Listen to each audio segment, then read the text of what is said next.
It is time once again to talk about 2XKO, and I gotta be honest guys, I'm worried about the future of this game for multiple reasons in multiple different fronts, and we gotta talk about it, so let's get into it. One of the main reasons why I wanted to discuss the future of 2XKO as a fighting game is actually because personally I'm getting a little tired of this game for different reasons that I want to explain in this video. And of course the idea is not to just give empty criticism to the game. I really wanted to do good. Like, I love League of Legends characters and I also love tag fighting games, and I really want this game to be a huge success. So that's why I'm making this video, because I want to discuss how that could actually happen. And well, I actually want to start this discussion with the more generalizable arguments, you know, the things that I'm feeling and thinking that I know other people could feel and are not that unique to my experience. And I think that my first argument is the roster of this game and the announcement of Caitlyn at the Game Awards. You know, the announcement of Caitlyn to me was a huge disappointment, not because I don't like Caitlyn or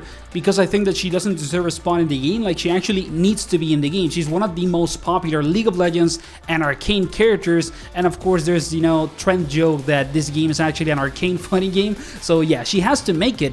But the problem is, why now? You know, we have a fighting game that is about to release on console and have its official quote-unquote release, but when in practicality the game already came out, guys. It has early access on PC and you can buy skins and cosmetics, okay? So functionally the game is actually out, even if they say that it's not. But okay, you know, we have the official release on January and the game is gonna have 12 characters, a very small roster, one of the smallest rosters for any fighting game out there. Even if it is free to play, it still matters, guys. And out of those 12 characters, 3 are classic zoners. You know, you have Jinx, which is a classic zoner or heavy trap character. Teemo is the same. And then you're gonna have Caitlyn, and even though if Caitlyn has some melee attacks, she's still gonna be a zoner because she's a sniper, okay? Like, her identity as a character in League and in Arcane is being a sniper, so it makes sense for her to be another zoner. And then the thing is that we have other characters that are so strong that it doesn't matter really if they are zoners, but they have the level of neutral control, full screen range that maybe the zoners have. You know, characters like Echo or Yasuo that are the best characters in the game, Ari also, have insane neutral control. Even if they are not classic zoners, they have tools that sometimes make them feel like a zoner. So there's a lot of neutral control in the game, right?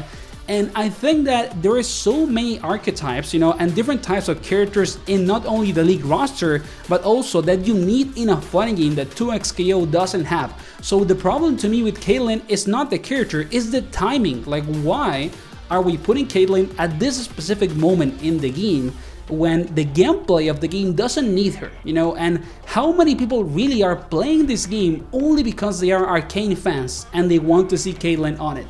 I think that the volume of that is probably not as high as people think, especially because the game has been out on PC for around 3 months already. And if I'm honest with you, when you think of fighting games, the people that are like heavily casual players that would, for example, like to play Caitlyn for a week and then leave the game and buy some skins are probably already not playing the game anymore. So the addition of Caitlyn to me doesn't justify that well. So to me, that's the first point, is the roster choosing Caitlyn as the, you know, release character.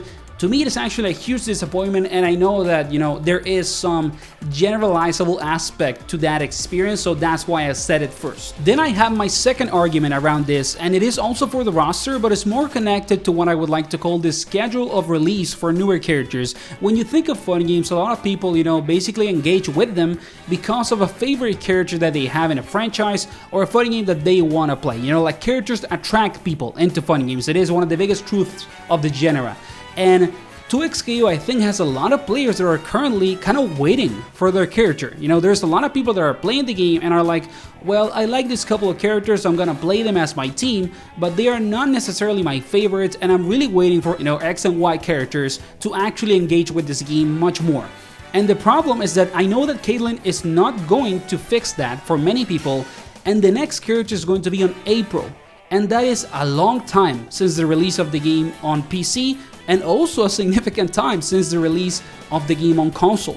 So do we think that people are gonna engage with a fighting game, one of the genres of video games that has the biggest dropout of players after, you know, 8 months of playing the game, because they are just waiting for a character that they like, they might come back, you know, when that character comes out actually, but how many of them are actually going to be retained, you know, and gonna keep playing the game for a long time after that, because they have not been playing for a lot of months and they maybe don't want to engage with, you know, learning the game when everybody is so ahead of them. So I think that that is actually a big problem, and it's going to be a potential, you know, like significant trouble for the developers to actually say, hey, we are releasing Riven Ra, or we are releasing Seth or Akali, or we are, you know, releasing Lee Sin.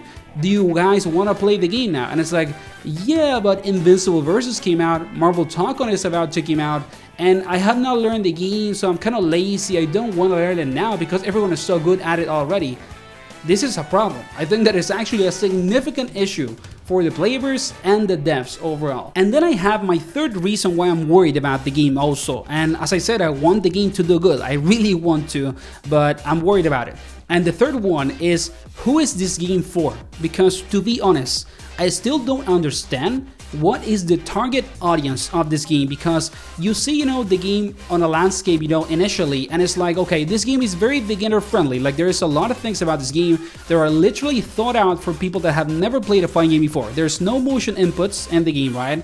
Then the control scheme overall is very like beginner friendly. Like, it's very obvious that it's attached to people that are new to fighting games, and many more stuff, right? There's auto combos, some characters are insanely easy and they're very like thought out for beginners.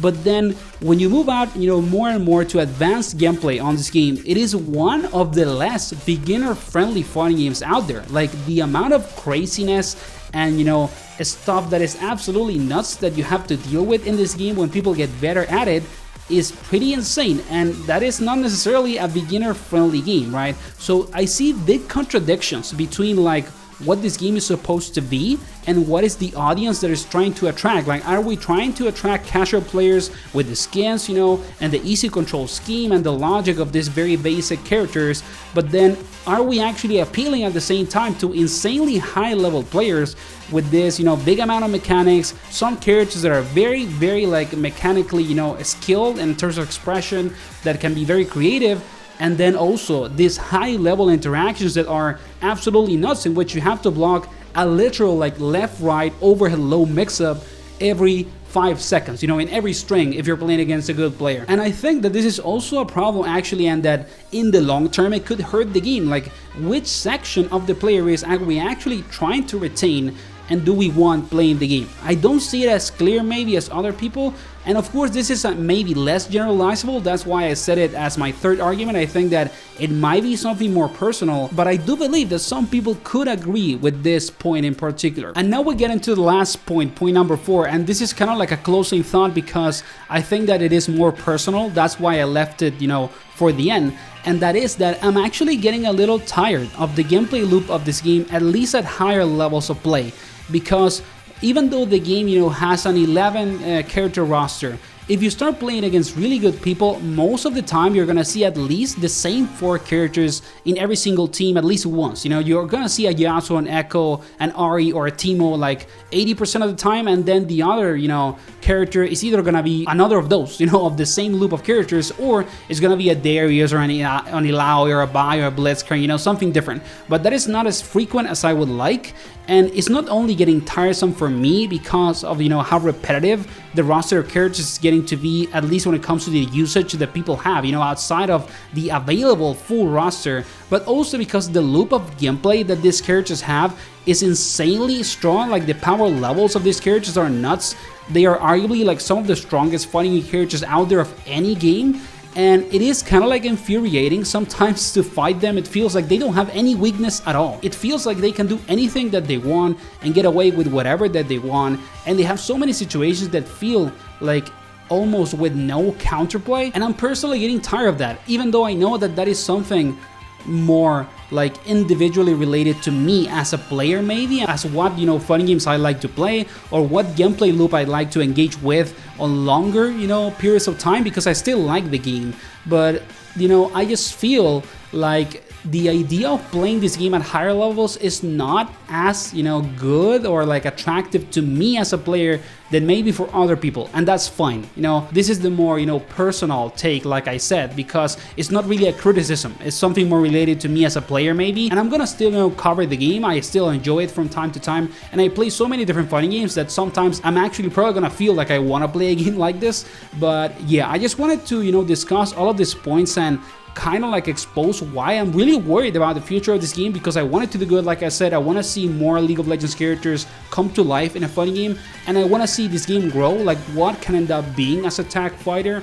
So yeah, I actually want it to be a huge success, so I prefer to be honest about what I think and how I feel than just hide it, even though I can maybe look better if I just don't criticize it. So yeah, if you enjoyed the video, like and subscribe, you know, leave a comment with what you feel about 2XKO and its future, and of course, if you can support the channel, as I said, with a like and subscribing, it means a lot. And see you on the next one, guys. Keep enjoying 2XKO or whatever other fun game you're playing.